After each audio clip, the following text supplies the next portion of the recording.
La mort la plus désastreuse et la plus horrible survenue sur des montagnes russes en Amérique s'est produite le 19 janvier 2013. La victime était Rosa Ayala Gaona Esparza, une grand-mère de 52 ans de Dallas qui visitait le parc d'attractions Six Flags du Texas, avec sa fille et son gendre. Non seulement elle a été violemment jetée en l'air, mais elle a également été torturée par le manège impardonnable du Texas Giant. La scène était horrible et mystérieuse. Le personnel du parc a même été incapable de localiser son corps jusqu'à l'arrivée de la police. Restez à l'écoute car l'histoire de la mort horrible de Rosa Esparza au Texas Six Flags est si terrifiante qu'elle vous fera réfléchir à 2 fois avant de monter sur des montagnes russes. À 18h40, dans le célèbre parc d'attractions texan Six Flags d'Arlington, Rosa Esparza a trouvé une mort d'une violence inouïe dans les célèbres montagnes russes Texas Giant. Madame Esparza était assise au 3e rang des montagnes russes et a été éjectée lorsque le manège a commencé à descendre dans la première grande colline de la piste. Les montagnes russes du Texas Giant sont massives, longues et entourées de tant d'attractions des 2 côtés qu'il a fallu un certain temps avant que son corps ne soit retrouvé, car personne n'a vu où il a atterri. Son corps a finalement été découvert par un officier de police qui l'a aperçu depuis un pont d'observation. Il ne pouvait pas croire ce qu'il voyait. Son corps partiellement sectionné était horriblement enroulé autour d'une poutre de soutien sur le toit en aluminium de l'attraction du tunnel Honky Tonk, avec du sang et des tissus éparpillés sur une surface de 80 pieds. C'était tout simplement une scène d'enfer. Les ambulanciers qui ont répondu à l'accident ont déclaré Rosa morte sur place. Les montagnes russes auraient effectué leur première descente et abordaient le premier virage à très grande vitesse lorsque la grand-mère de Dallas a trouvé la mort. Le Texas Giant a fait ses débuts en 1990 en tant que montagne russe en bois et a été reconstruit et réintroduit en avril 2011 en tant que montagne russe hybride en bois et en acier. Il est assez majestueux et massif, mesurant 1500 mètres de long et son point culminant est d'environ 150 pieds de long, ce qui équivaut à un immeuble de 14 étages. L'histoire est très inquiétante, car Rosa Esparza a été torturée avant d'être projetée en l'air assez violemment. Selon la fille de Rosa, qui se trouvait dans la voiture devant avec son mari, elle s'est retournée au début du trajet pour voir si sa mère allait bien et l'a trouvée presque complètement retournée dans la voiture, la tête appuyée sur le sol. Quelques secondes plus tard, alors que le manège entamait sa 3e montée, elle a dû voir sa mère bien-aimée projetée dans les airs. Son cœur s'est arrêté et elle s'est mise à hurler. Le pire, c'est qu'elle a dû supporter le reste du manège sans connaître le sort de sa mère. Dès que la voiture a commencé à s'arrêter, elle a crié alors que la peur, la terreur et les larmes jonchaient son visage et son âme. « Ma maman, ma maman, ma maman, laisse-nous sortir, nous devons aller la chercher !» Il s'est avéré que les opérateurs du manège savaient que cette voiture était défectueuse et que Rosa Esparza n'était pas correctement attachée sur son siège.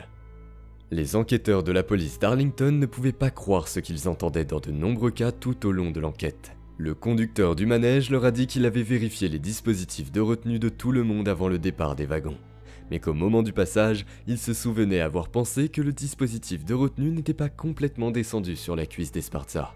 Les enquêteurs ont également découvert que, pour une raison quelconque, le harnais de Rosa était suffisamment abaissé pour que l'ordinateur l'enregistre comme verrouillé, ce qui a conduit l'opérateur à déclarer qu'elle pouvait partir. Ironie du sort, la police avait reçu un jour avant l'incident un courriel d'une femme qui affirmait être montée dans la voiture numéro 3 la veille de l'incident fatal. La femme a précisé qu'après le chargement du train, l'opérateur a annoncé « tout va bien » dans le haut-parleur, mais qu'il a ensuite immédiatement baissé les yeux et annoncé vérifier le wagon 3. Puis l'employé qui avait vérifié les dispositifs de retenue plus tôt est revenu à son wagon et a revérifié les dispositifs de retenue. Une seconde plus tard, une annonce « tout va bien » a été faite. Selon un témoin qui se trouvait au 4e rang, le dispositif de retenue d'Esparza n'était pas correctement verrouillé. Il a également ajouté que lorsque lui et son ami assis à côté de lui ont vu Esparza renversé, les pieds en l'air, ils ont décidé de l'aider mais n'ont pas pu l'atteindre. Les policiers et les pompiers chargés de l'enquête ont été très attristés par cette épreuve. Il a même fallu aux pompiers 1 heure entière pour retirer le corps d'Esparza du toit en aluminium. La scène était immensément macabre. Son corps était partiellement enroulé autour d'une poutre de soutien, le bas de son corps sur le toit et le haut de son corps presque sectionné pendait sur le côté sud du toit. Ça ressemblait à un bain de sang. Le manège a rouvert en septembre, après avoir appliqué les procédures de maintenance et d'inspection recommandées par le fabricant du manège, Gert Slower Amusement Rides. Ils ont également installé de nouvelles ceintures de sécurité et redessiné les coussinets des barres de retenue. Plus tard, en octobre de la même année, Six Flags Park a déclaré devant le tribunal qu'il n'était pas responsable du décès, car il n'était tout simplement pas le fabricant ou le concepteur du manège Texas Giant. Ils ont également tenté de minimiser l'incident en déclarant que 2,5 millions de personnes étaient déjà montées sur les montagnes russes auparavant. Cette déclaration a provoqué une colère et une rage généralisée au sein de la communauté, car tout le monde savait, grâce à l'enquête et aux témoignages, que la société était au courant avant l'incident de l'existence du wagon numéro 3, dont le siège était défectueux et qu'elle n'a rien fait pour remédier à ce problème. Le parc d'attractions Six Flags essayait de s'en tirer avec sa négligence. Alors que la société a maintenu qu'une défaillance mécanique n'était pas à l'origine de la chute tragique d'Esparza, sa famille a accusé le parc de négligence et d'exploitation d'un manège défectueux. Selon l'action en justice intentée par la famille Esparza, la voiture n'était équipée d'aucune ceinture de sécurité ni d'aucun baudrier, mais seulement d'une seule ceinture abdominale ou barrentée pour retenir les passagers. L'action en justice indique alors que les montagnes russes effectuaient leur première grande descente, la fille de Rosa Esparza a entendu des cris et des hurlements derrière elle.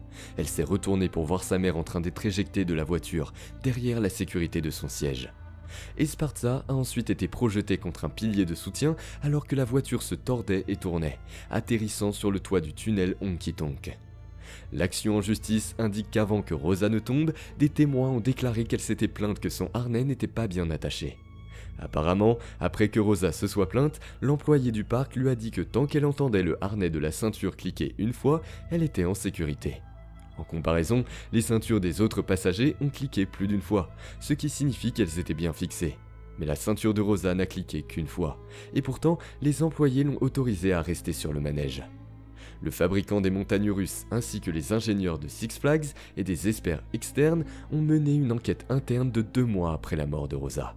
Selon des initiés, les inspections ont montré que diverses parties des systèmes de sécurité du manège présentaient des incohérences et des défaillances intermittentes. Les avocats ont fait valoir que si le parc avait effectué des inspections régulières comme ils le prétendent, ils auraient découvert les incohérences et les défaillances intermittentes et les auraient réparées, ce qui aurait sauvé la vie de Rosa. La famille d'Esparza avait également intenté une action en justice contre Gerstlauer Amusement Rides, la société qui fabriquait les voitures du géant. En novembre 2014, Six Flags et Gerstlauer Amusement Rides d'Allemagne ont conclu un accord avec la famille de Rosie Esparza. Les détails n'ont pas été communiqués. Merci d'avoir regardé. Assurez-vous d'aimer, de partager, de vous abonner et d'appuyer sur le bouton de cloche pour être informé chaque fois que nous téléchargeons une nouvelle vidéo qui vous emmènera au cœur des scènes et des mystères de certains des incidents, accidents, catastrophes et événements paranormaux les plus terrifiants du monde entier.